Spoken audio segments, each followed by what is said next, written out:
Ooh, today we're talking cameras. I'm hyped. When you're deciding what camera to use for YouTube, it can be a bit of an overwhelming decision. A lot of times when you look at camera gear and lenses and camera bodies and features and everything that you're looking at when you're considering buying a camera, it's like it's a deep dark rabbit hole essentially is what you're diving into. So I kind of want to take a different approach to a video like this. Instead of just kind of recommending a bunch of cameras to you, I really kind of want to help kind of guide you in the right direction into looking at cameras where depending on your skill level, whether you're beginner or you're professional, it can help you kind of guide you in the right direction for picking the right camera for YouTube. So really we're going to look at cameras on a spectrum from beginner to intermediate to professional. And we're going to kind of take a look at it that way and kind of see where you fit in those categories. And real quick before we dive into the video, if you guys want to see more production tips like this or talk about cameras or reviews or anything like that, please be sure to hit that subscribe button. We'd greatly appreciate it. Alright, so let's start at the end of the spectrum, the beginner level. Now this is a part of the spectrum that I think a majority of people are in, is more beginner tier, where a lot of you are just starting your channels or just getting into YouTube, so you're not sure what camera to choose and what works best for you. And honestly, this is a really easy recommendation. You don't really need to invest too much into camera gear here. Really, you can just use your phone, honestly. I am just continually impressed by cell phones and just we're getting just such great cameras in them these days that are borderline just as good as some of these DSLRs. So if you have an iPhone that's maybe been released within the past couple of years, you've got pretty much all you need. I shoot a ton of footage with this phone. I do everything from photography to cinematography, B-roll footage with this. It's honestly amazing. And here, let me just show you. This is some footage that I can film just from my phone, just setting it up on a tripod right there. It looks good, looks decent. So honestly, if you're just getting started on YouTube, using your phone is a great starting spot. Now, the reason I recommend that people use their phone first off is that no matter how much you spend on camera gear, it's not gonna matter. Ultimately, what matters is the content you make. And so spending that time and energy that you would be researching camera gear and spending that time into focusing on making good content, that's gonna help you out better in the long run, and you can upgrade as you go. Now, I did make a mistake in getting camera gear early on. I wish I would have just used my phone, to be honest. It's just as good. All right, let's move on to the intermediate part, the middle part of our spectrum.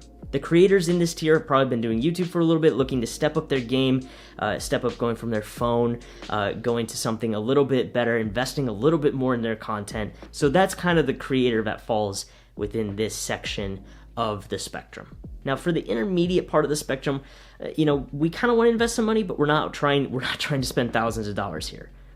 Let's keep it around, maybe let's say $500.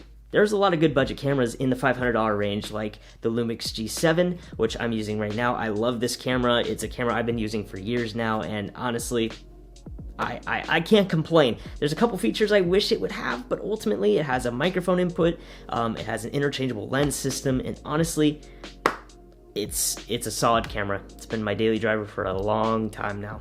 Another good camera in that price range is the Canon M50.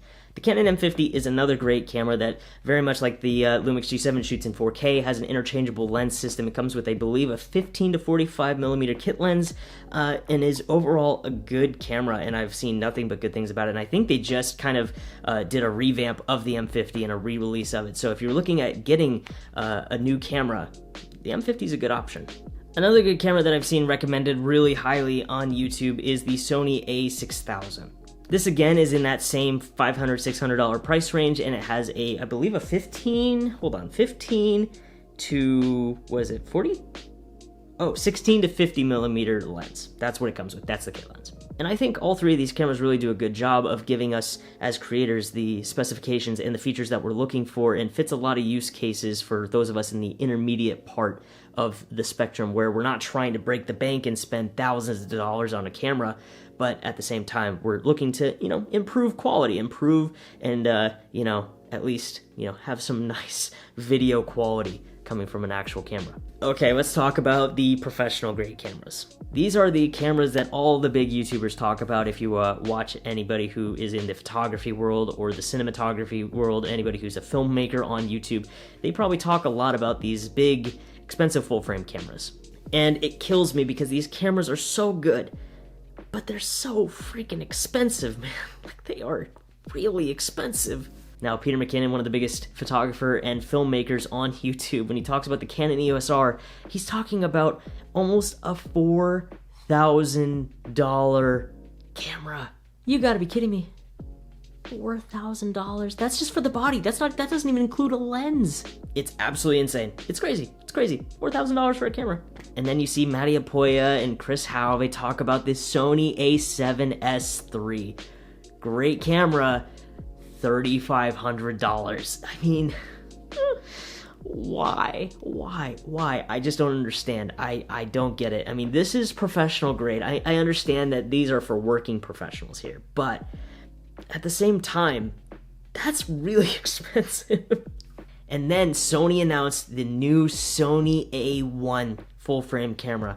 Just guess how much that is. Just guess. Just take a wild guess as to how much the new Sony A1 is. You got your guess? You ready to see how much this costs?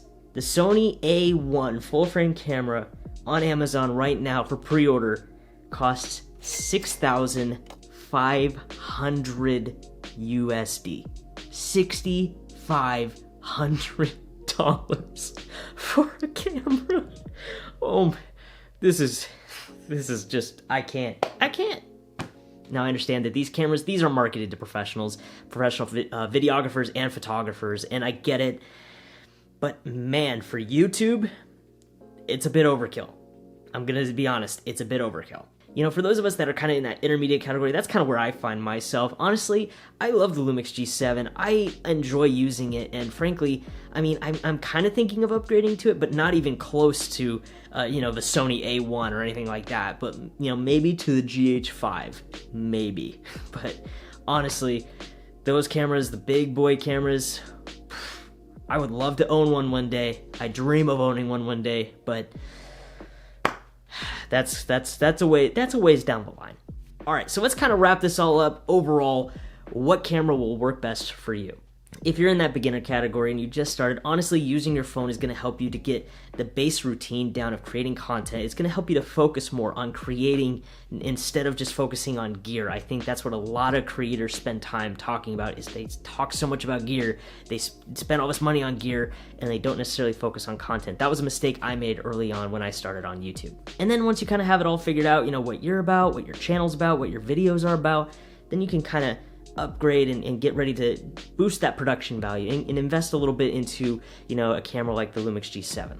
And then, you know, when you know you're about ready to get into that professional business is when you're starting to really make money, you know, off of YouTube, or you're making money from either clients from photography gigs or, you know, filming videos for people. You know, that's something that I think, you know, once you start to do that, then it might be time to look at the professional gear. But I think staying in that intermediate world for a little bit and, again, continuing to perfect your content, always focusing on content first, I think that's going to be more beneficial to you than purchasing, you know, thousands of dollars worth of equipment.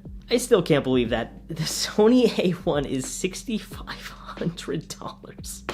And the thing is, the camera is almost perfect, but the thing is, it doesn't even have like a flip out screen. You can't even see what you're filming. What? I can't wrap my brain around it. World of cameras. I told you this was a rabbit hole. So I hope this was helpful in kind of pointing you in the right direction of, you know, what kind of works best for you, whether it's your phone, whether it may be an intermediate camera, or maybe you're ready to jump to the professional grade stuff. I hope this was helpful. I hope it pointed you in the right direction. I don't know what this is. It's like I'm swimming. I don't even know. But anyway, I hope this was helpful for you in your YouTube journey. If you guys like this video, please be sure to hit that like button. It helps it go in the algorithm, push it out a little bit further out there. And if you want to see more content like this, please hit that subscribe button. Would greatly appreciate it. All right, that's gonna do it for me. Thank you for watching. And as always, I will see you in the next one. You know, I was really struggling to sleep because I had this video in my head and I just wanted to film it and record it and, you know, do all that good stuff. And so it's, what is it? 1:38, almost 1:40 in the morning. So you gotta love filming late at night, huh? I'm gonna go to bed now.